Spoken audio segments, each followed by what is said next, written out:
Hey there guys, this is Obsidian Chill. Got another video for today. This is coming from the test server. This is episode 42, the brand new DLC, Legion of Doom. Right now we're looking at the raid, the 6th dimension. This is the regular version of the raid. The elite version is not out at the moment. But definitely subscribe and stay tuned to this channel. Every single day you're going to have a different video from the DLC in terms of all sorts of coverage. So we've got the new duo coming out. We've got the alert. We've got the raid, open world, multiple bounties. We've got the new ally, the Batman Who Laughs. We've got slightly changes to the modding system. We've got the OP neck coming out. So I'm going to cover videos on every single aspect of episode 42 Legion of Doom, so you are fully prepared for when it comes out. I will say that there is no release date at the moment. It hasn't been announced, so that's TBD. And once again, like I said before, there's no elite raid, so this obviously everything's subject to change as well. So what you're seeing now is basically the reg version.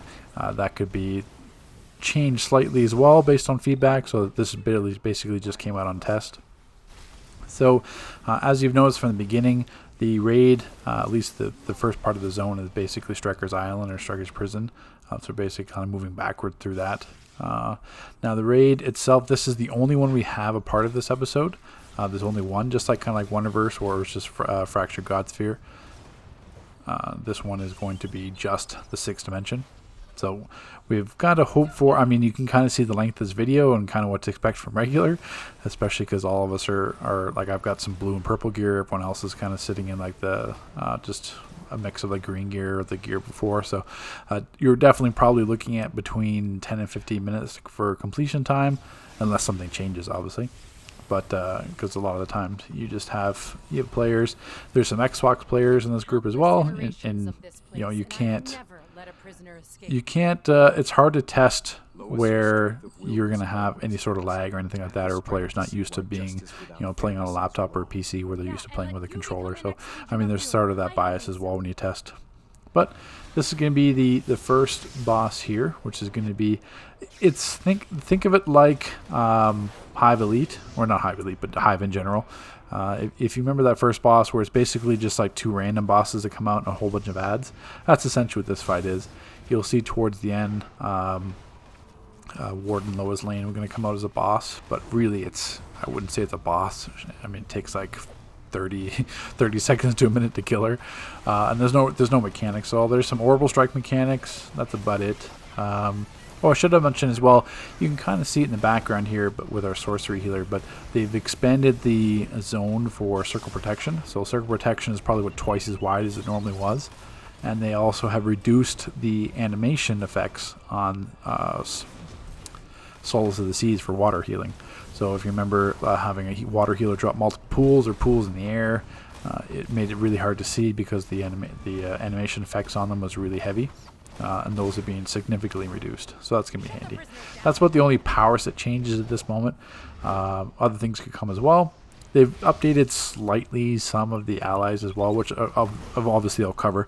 I'm going to cover a separate video just for Batman Who Laughs, and then I'll probably cover a video just for an update on everything in terms of like tooltips, because I briefly covered Nubia, because I mean, I don't want to go into too detail some of the allies because some are still not working as intended, I should say, or in terms of how their tooltips say.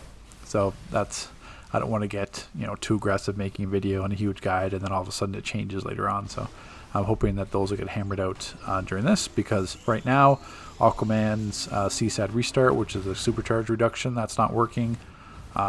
They've made it so that you can inspect players and see their allies, which obviously I'll show later as well, but I'm just kind of briefly touching on the overall changes. There's no new artifacts. There's only going to be that one ally for Batman Who Laughs. So really this first fight is just essentially, just like I said before, it's just like a dog pile of ads, and then you eventually have Warden Lois Lane coming out. So in Elite, possibly could be just like difficult as Hive, where you have to separate the boss from the ads and have two tanks for the ads, stuff like that. But I mean, it's anyone's guess what they're going to do for Elite. They haven't announced when that's going to come out yet, so all we've got to go by is regular. So in terms of storyline, people will have to mention the comments, because I mean, I don't know anything about the 6th dimension Superman or like 6th dimensional Lois Lane or like the bosses that you're going to see next. I know nothing about that. So you feel free in the comment section to to explain the story or the backstory or what kind of comic series this kind of follows, because I know nothing about it. I know where kind of the maps were designed and that. So here we've got the six-dimensional Superman. My extent of knowledge of him is basically he was a booster bundle style, not a booster bundle, time capsule style. So this is the second boss fight. Same thing. The focus is going to be on technically Superman there, and then he's going to have various side bosses that are going to spawn. So like Mara, Flash, Cyborg. I think Hawkman was there too. And they just have small mechanics. So like Cyborg will have his shield that'll proc. I believe there's some other mechanics as well that end up killing me that I'm not too sure about. It's just like a damage over time. But that's all it is Green Arrow, like a whole bunch. They don't really do anything. The boss fight ends when you kill Superman, so you can just stay focused on him the entire time, and the rest just die from splash damage, because they don't really have that much health. But same thing, in Elite, hopefully they take some suggestions. If you guys remember No Escape, where if you killed a boss and early, then the boss would basically revive each other. So say, for example, you killed Hawkman or Flash, you killed them too early, and then Cyborg was still alive. After 30 seconds or so, basically Hawkman and Flash would revive themselves at like 30-40% health, and then you'd have to continue. So the point of that is to get all the sub bosses down, similarly health levels, so that you can kill them all at once, and then they won't revive each other. So I mean, that'd be kind of a neat mechanic to have for Elite. There's not really any mechanics per se for this fight besides just what the ads can do, as you can see how quickly the boss fight went. So this guy, I refer to him as Piccolo or Genie, but I guess he's a World Forger. So once again, I know nothing about his backstory. My extent of my comic knowledge or DC knowledge is basically what's been in the animated TV series. Like Batman the Animated Series, Superman the Animated Series, Justice League, Batman Beyond, Justice League Unlimited. That's where I come from in terms of a backstory. So I don't know anything about him. So if you remember from some of the developer discussions about this raid, or it was basically supposed to be like kind of like rapid fire boss fights where not really much ads. The same thing. We literally just finished a boss fight and now we're into another one. There's no ads. You just walk through the door and now we're fighting a World Forger. This one actually does have some neat mechanics. So as he spawns, I mean he's really similar to Merciless in terms of how he attacks, and you also see this kind of like this beam where it's similar to Aqualad's from the Elite Alert. So it's not really anything new in terms of how he attacks. Now, if you're going to see kind of in the top left-hand corner, if you're watching right now, there's that blue pool. If you get too close to it, you're going to lose all your power, you lose all your abilities, and you have to walk out. You're going to take some damage too, but you're going to walk out of it and wait to de-transform back, which is quite frustrating. So there you saw the Merciless Slam. Now you're seeing that water focused beam. So it's basically just it's a conic attack. So I mean, as long as you're standing off to the side or behind him, you're not taking any damage. That's really the only thing you have to watch for. But the thing is, you'll have I believe this time we wiped. Yeah, I think we wiped on this attempt and then did it the second time, because same thing. If a tank walks into that blue circle, he loses all his abilities. So if you're rage, you're going to rage crash. I mean, you have no shields up, nothing. So it's very easy for you to accidentally step on one of those pools, which you'll see myself do later in an attempt, and then you lose all your power. So if you have a boss, these many ads, and to tank, you lose all your abilities for like a good 10 seconds or so. I mean, yeah, it's pretty much leads to a wipe, even in regular. So it's an interesting mechanic because it's easy enough to avoid the pools. I mean, it's not like they're all over the place in regular, but it's certainly a mechanic that might lend itself well to dual tanking. But, I mean, we haven't had a raid that we've had to reg tank with two tanks in regular in a while. But it's certainly a neat mechanic. We've had something similar like that before. I should mention as well, when he goes to the Forge Anvil, it's pretty much exactly like the Amazon Golems from, I forget the raid off the top of my head. But they walk to the anvil, slam it, then the lava moves everything else. They're really hard to pronounce names, so I'm not going to try to butcher them. But it's a really simple mechanic. Then basically when the anvil comes out, there is a specialist ad somewhere. You have to stun him. I'm not entirely sure what he does. You probably do something more in Elite. But you'll see a player hit by like a golden beam. I couldn't really find out what it did. Maybe some damage. But see, I saw myself, a pool spawned underneath me and I lost my ability. So I mean, you can't do anything. You know, there's no way to get them faster back. You just have to walk out of the pool and just wait for them to get them back. So, I mean, you could accidentally roll into a pool. A pool can easily spawn underneath you. So it is a bit tricky for the tank. You have to watch yourself and don't get stuck on the ads and have a pool spawn under you and then you just die. So it is a bit interesting. So basically, World Forger, he also chucks this big crystal.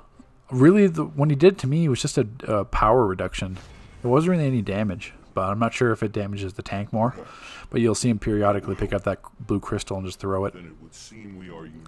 So same thing now. We've got Anti-Monitor, we've got Piccolo, and then we've got whatever the other dude. And they're going to like touch rings or something like that. You know, like Captain Planet. And then we have a different one. And then Batman Laughs comes out, pretends to be their mother or something like that. I don't know. You got me. I do think it's kind of... I'm not sure what to think, but I mean, we fight Anti-Monitor as our last boss here, but we also fight Anti-Monitor in the anniversary event, which is basically in like a month and a bit. So we're still going to have this raid out fighting Anti-Monitor while we're also fighting the anniversary event with Anti-Monitor. So this fight here, there's really only one mechanic, and it's really detrimental for might DPS. So you see here it says stand in safe zone to avoid power drain. If you're not in one of these blue kind of areas, you'll see the power. The power is like non-existent. It drains faster. Even a supply drop won't fill you up. So as a might DPS, pretty much you're entirely screwed unless you're one of these safe zones.